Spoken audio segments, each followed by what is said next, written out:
اعوذ باللہ من الشیطان الرجیم بسم اللہ الرحمن الرحیم۔ اللہ کے نام سے شروع جو بڑا مہربان نہایت رحم کرنے والا ہے۔ مون وظائف چینل کی جانب سے تمام ناظرین کو السلام علیکم ورحمۃ اللہ وبرکاتہ۔ میں اپنا چینل مون وظائف کی جانب سے آپ کی خدمت میں ایک نئی ویڈیو لے کر حاضر ہوئی ہوں۔ سب سے پہلے میری تمام ناظرین سے گزارش ہے جنہوں نے ابھی ہمارا چینل جوائن کیا ہے وہ اسے سبسکرائب کر لیں اور ساتھ ہی بیل آئیکن کا بٹن بھی پریس کر لیں تاکہ ہر نیا آنے والا وظیفہ سب سے پہلے آپ تک پہنچ جائے۔ آج ہم آپ کے لیے ذی الحجہ کے مہینے میں ایک نہایت ہی اہم وظیفہ لے کر حاضر ہوئے ہیں، جس کے کرنے کے بعد انشاءاللہ عز و جل آپ کی ہر جائز حاجت پوری ہوگی، اور وہ جائز حاجت کوئی بھی ہو سکتی ہے۔ آپ کسی بھی مقصد کے لیے یہ وظیفہ ہمارا کر سکتے ہیں انشاءاللہ عز و جل۔ آپ اس وظیفے کے بعد آپ کی تمام حاجتیں پوری ہونا شروع ہو جائیں گی۔ اللہ پاک نے قرآن پاک میں فرمایا کہ تم مجھے ویسا ہی پاؤ گے جیسا میرا گمان کرو گے۔ یہ ہم سب پڑھتے ہیں لیکن سمجھتے نہیں۔ تم جانتے ہو کہ حضرت موسیٰ علیہ السلام کے پیچھے فوج لگی ہوئی تھی، تب اللہ نے کیوں سمندر کو 2 حصوں میں بانٹ دیا؟ کیا تم جانتے ہو کہ حضرت ابراہیم علیہ السلام کو آگ میں جانے کا حکم دیا گیا تو کیوں انہوں نے آگ کو ٹھنڈا کر دیا؟ تم جانتے ہو کہ کیوں اس نے حضرت یوسف علیہ السلام کو کنویں میں بھی پالا؟ کیا تم جانتے ہو کیوں اس نے حضرت ہاجرہ علیہ السلام کو صحرا میں زمزم دیا؟ کیوں حضرت یونس علیہ السلام کو مچھلی کے پیٹ میں بھی محفوظ رکھا؟ کیوں حضرت زکریا علیہ السلام کو عمر کے آخری حصے میں بھی اولاد سے نوازا؟ ان سب میں ایک چیز متشابہ تھی، یقین۔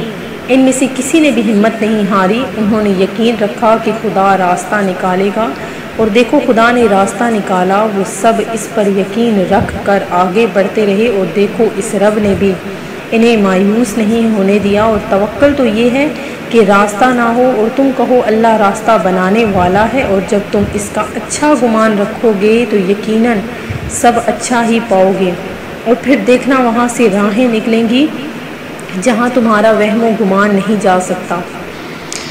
اللہ تبارک و تعالیٰ کی بارگاہ میں اعمال کی قبولیت کے لیے تقوی اور اخلاص کا ہونا انتہائی ضروری ہے، مگر افسوس ہمارا حال تو یہ ہے کہ اول تو نفس و شیطان ہمیں نیکیاں کرنے دیتے ہی نہیں، اور اگر کوئی نیکی کرنے میں کامیاب ہو بھی جائیں تو شیطان ہماری عبادت کو ضائع کرنے کے لیے اپنا پورا زور لگا کر یا تو اس عبادت میں کوئی غلطی کروا دیتا ہے، یا پھر اس عمل میں ریاکاری کروا کر وہ عمل ہی ضائع کروا دیتا ہے۔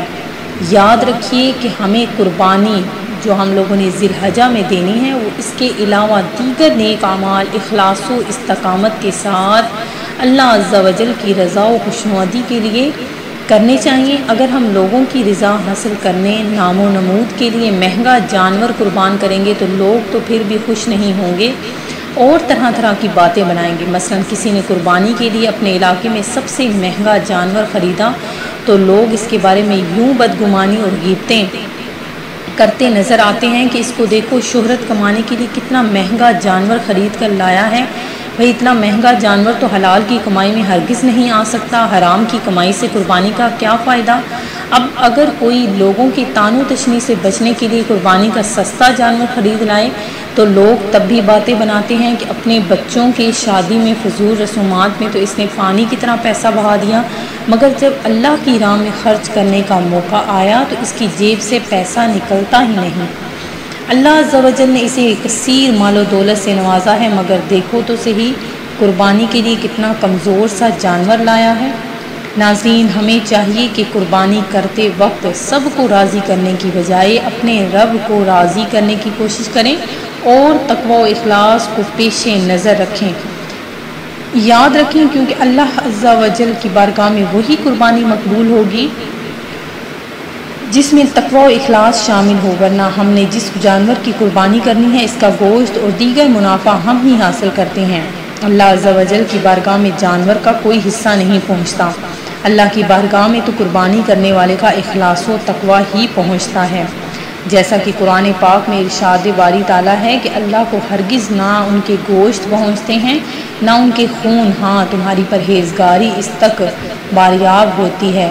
لہٰذا ہمیں چاہیے کہ لوگوں کو دکھانے اور اپنا نام کمانے کی غرض سے ہرگز کوئی عمل نہ کریں، بلکہ اللہ عز و جل کی رضا و خوشنودی کے لیے نیک عمل کرنے کی عادت اپنائیے۔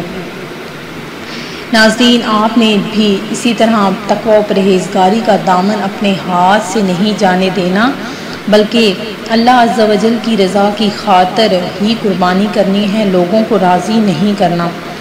احادیث مبارکہ میں قربانی کے فضائل و مسائل سے مالا مال ہے۔ آئیے قربانی کے فضائل میں آپ کو سناتی چلتی ہوں کہ فرامین مصطفیٰ صلی اللہ علیہ وآلہ وسلم ہے کہ قربانی کرنے والے کو قربانی کے جانور کے ہر بال کے بدلے میں ایک نیکی ملتی ہے۔ جس نے خوش دلی سے طالب ثواب ہو کر قربانی کی، وہ آتش جہنم سے حجاب یعنی اس کی روک ہو جائے گی۔ آپ صلی اللہ علیہ وسلم نے فرمایا کہ اے فاطمہ، اپنی قربانی کے پاس موجود رہو، کیونکہ ان کے خون کا پہلا قطرہ گرے گا تمہارے سارے گناہ معاف کر دیے جائیں گے۔ انسان قربانی کے دن کوئی ایسی نیکی نہیں کرتا جو اللہ کو خون بہانے سے زیادہ پیاری ہو۔ وہ قربانی قیامت میں اپنے سینگوں، بالوں اور کھروں کے ساتھ آئے گی، اور قربانی کا خون زمین پر گرنے سے پہلے اللہ کے ہاں قبول ہو جاتا ہے۔ لہٰذا خوش دلی سے قربانی کیا کریں۔ شیخ عبدالحق محدث دہلوی رحمۃ اللہ علیہ فرماتے ہیں کہ قربانی اپنے کرنے والے کی نیکیوں کے پلے میں رکھی جائے گی، جس سے نیکیوں کا پلڑا بھاری ہو جائے گا۔ پھر اس کے لیے سواری بنے گی جس کے ذریعے یہ شخص بآسانی پل صراط سے گزرے گا، اور اس جانور کا ہر عضو مالک کے ہر عضو کا فدیہ بنے گا۔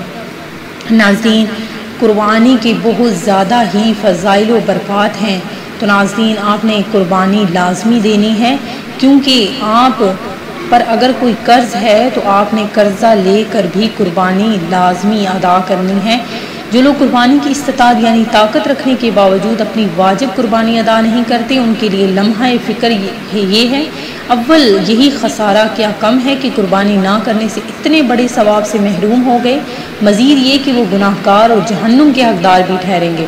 لہٰذا قربانی کی اہمیت کا اندازہ اس بات سے بھی لگایا جا سکتا ہے کہ اگر قربانی واجب ہو لیکن پیسے نہیں تو قرض لے کر قربانی کرے۔ چنانچہ ایک کتاب میں صفحہ 300 فتاوی امجدیہ جلد 3 صفحہ 315 پر ہے کہ اگر کسی پر قربانی واجب ہے اور اس وقت اس کے پاس روپے نہیں ہیں تو قرض لے کر یا کوئی چیز فروخت کر کے قربانی کرے۔